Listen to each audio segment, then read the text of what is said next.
We can see right here in verse 3, one of the first things that David so strongly talks about is the word trust. It says in verse 3, trust in the Lord and do good. Trust. You know, the definition of trust is this. It's a firm belief in the reliability, the truth, the ability, or the strength of someone. That is what it means to trust. Now, I have to tell you, I have a 13-year-old boy. He is a great, great kid. But he's in that age right now where he likes to do things to drive me crazy. Anybody got the junior high age? So he does this thing with me at least one time a day, sometimes multiple times, where I'll stand and he will come up behind me and he'll tap me on one of the shoulders.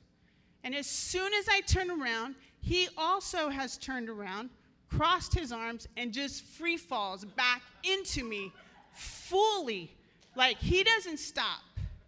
So all of a sudden, it's a tap, and I turn, and I'm catching a 13-year-old.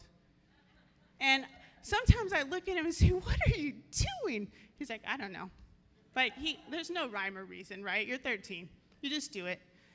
And so I always tell him, what would you do if I did not catch you? He's like, I guess I'd fall. I'm like, you have so much trust in me. I don't even trust myself sometimes. And you would just turn around and free fall into me. But just so you know, I have not dropped him one time. But I started to think of the innocence of a 13-year-old who comes to his mom and just believes, you're going to do anything. I trust you, Mom. You're going to take care of me. And I began to think of this, that Javen is all in his trust level with his mom. He's all in.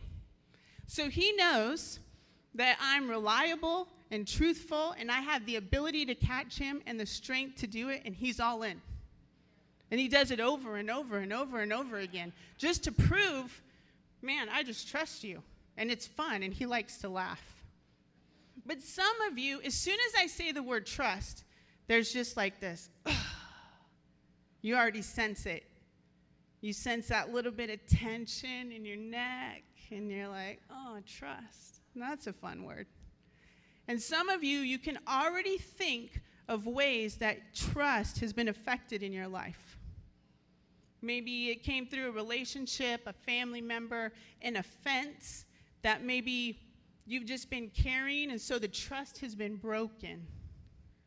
And sometimes you take that broken trust, and then you put it before God, and then you treat God the same way, and you're not all in. And all of a sudden, your trust with him is just a little bit different. Maybe we trust him with some things, but we don't trust him with everything. For some of you, you trust him with all things until it comes to money. Oh, I make those decisions, God. Or maybe we trust him with everything unless it comes to our children. Oh, I make those decisions, God. And so our trust is just a little bit skewed when it comes to Jesus.